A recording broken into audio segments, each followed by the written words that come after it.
Nah, jadi pada pola kalimat tabakari itu konteks waktunya sebenarnya udah lama minasang ada rentan waktunya, tapi masih dianggap baru sama si pembicara kayak gitu. Sedangkan kalau tatokoro kan baru banget sudah terjadi.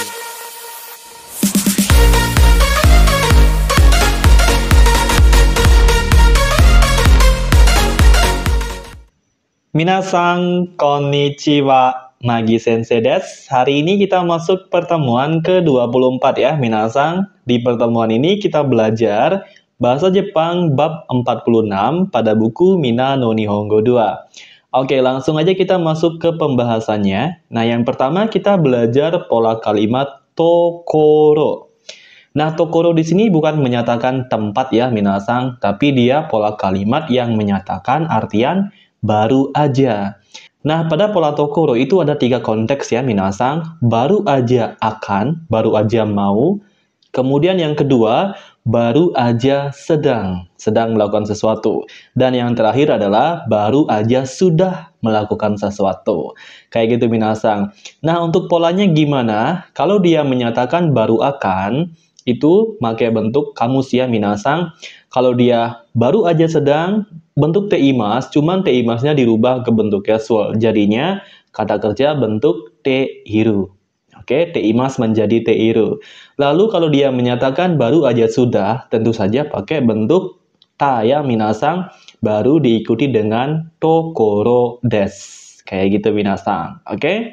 Nah, jadi sesuai dengan yang kita bahas tadi, pola ini digunakan untuk menyatakan baru aja akan, baru aja sedang, baru aja sudah terjadi sesuatu. Oke.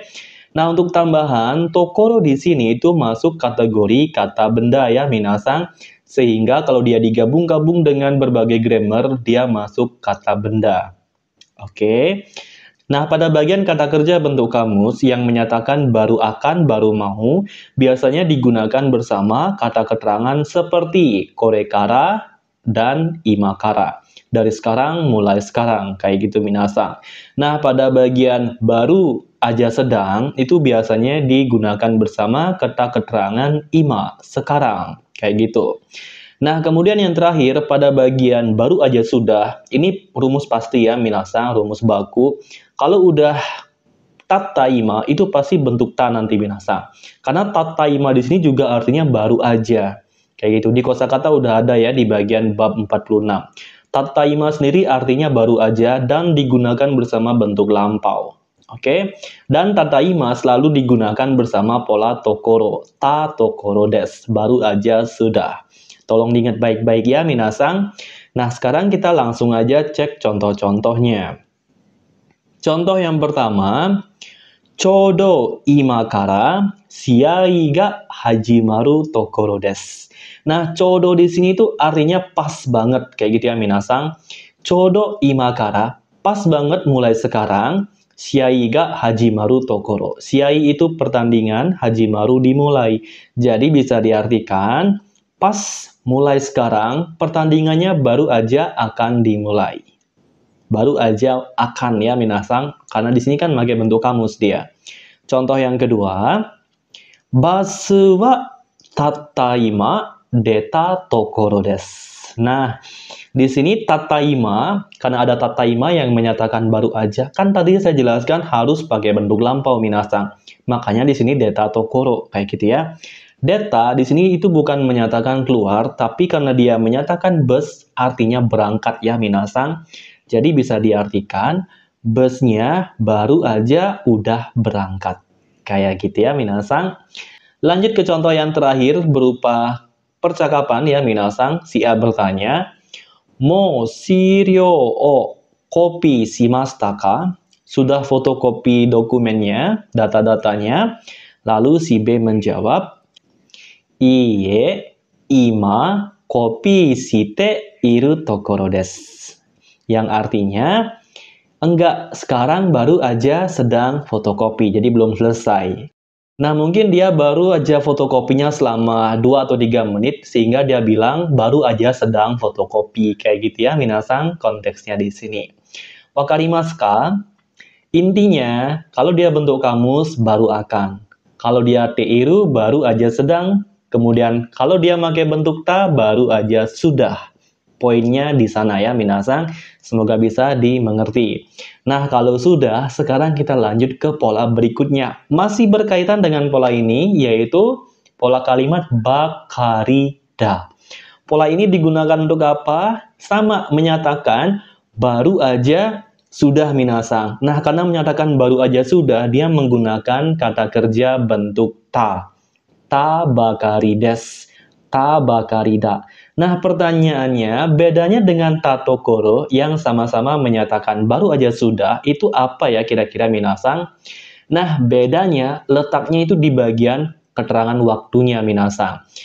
Nah, jadi pada pola kalimat tabakari itu konteks waktunya sebenarnya udah lama minasang ada rentan waktunya, tapi masih dianggap baru sama si pembicara kayak gitu. Sedangkan kalau tatokoro kan baru banget sudah terjadinya.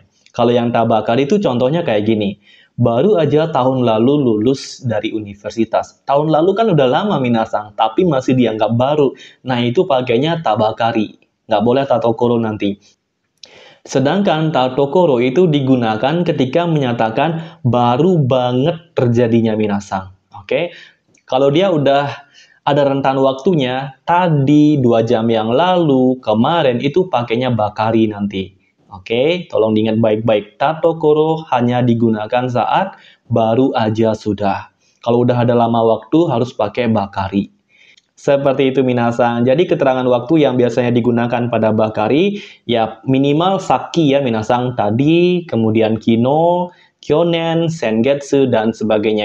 Intinya sudah lama tapi masih dianggap baru. Tadi 2 jam yang lalu itu kan udah ada lama waktu ya minasang. Kalau ditunggu kan lama ya.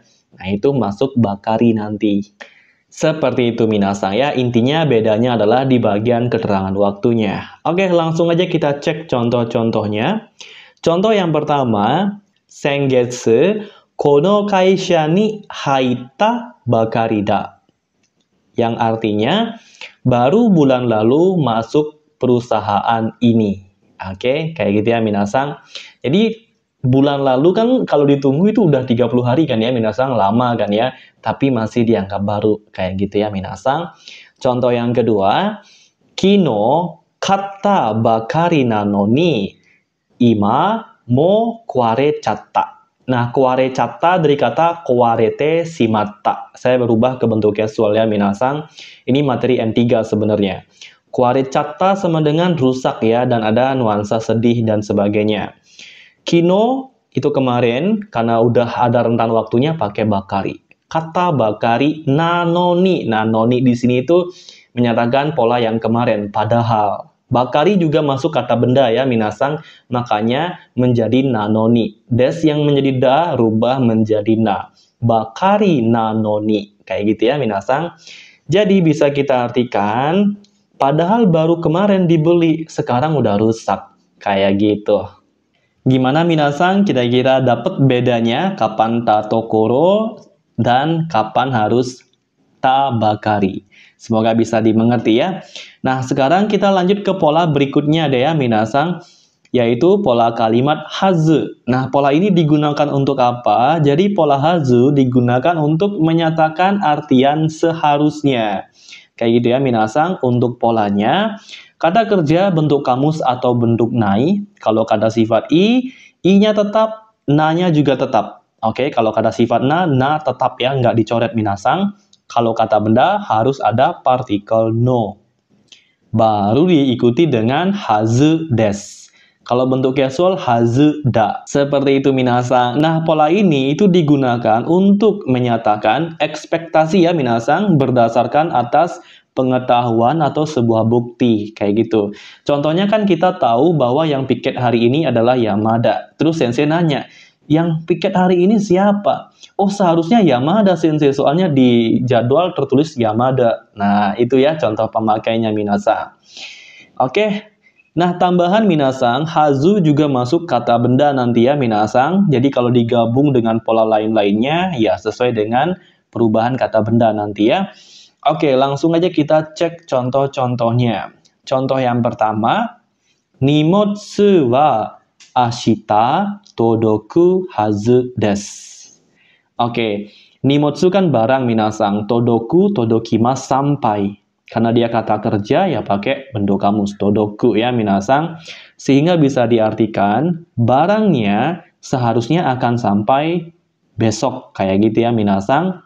Contoh yang kedua, Sensei wa osake o nomanai hazu desu. Sensei kan Pak Guru ya minasang, osake o nomanai kan nggak minum sake. Jadi bisa diartikan, Sensei seharusnya nggak minum sake. Kayak gitu.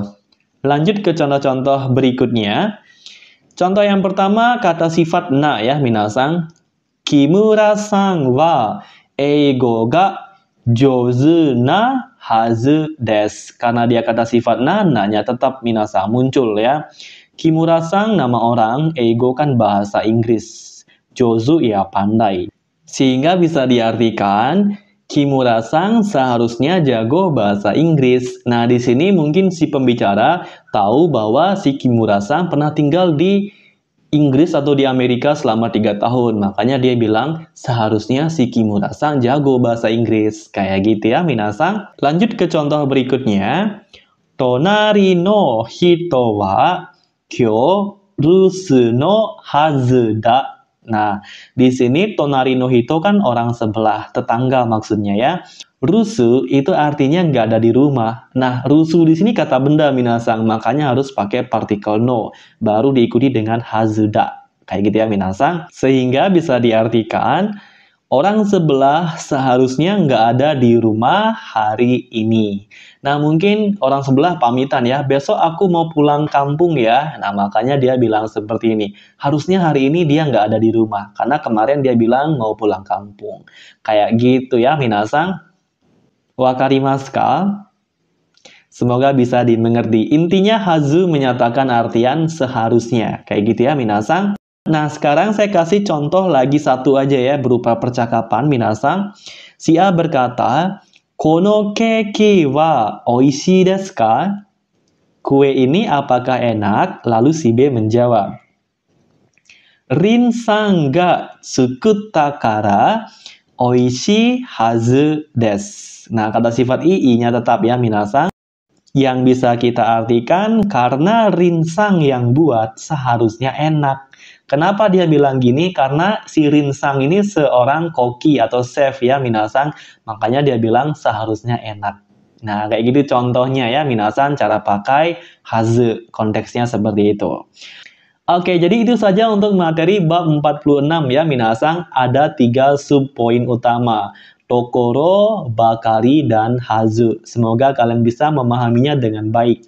Kalau kalian masih kurang paham, coba kalian ulangi lagi dari awal, biar makin paham ya, minasang. Nah, sekarang yang terakhir saya kasih kalian latihan. Silakan kalian kerjain di kolom komentar ya, minasang. Yoroshiku onegai shimasu.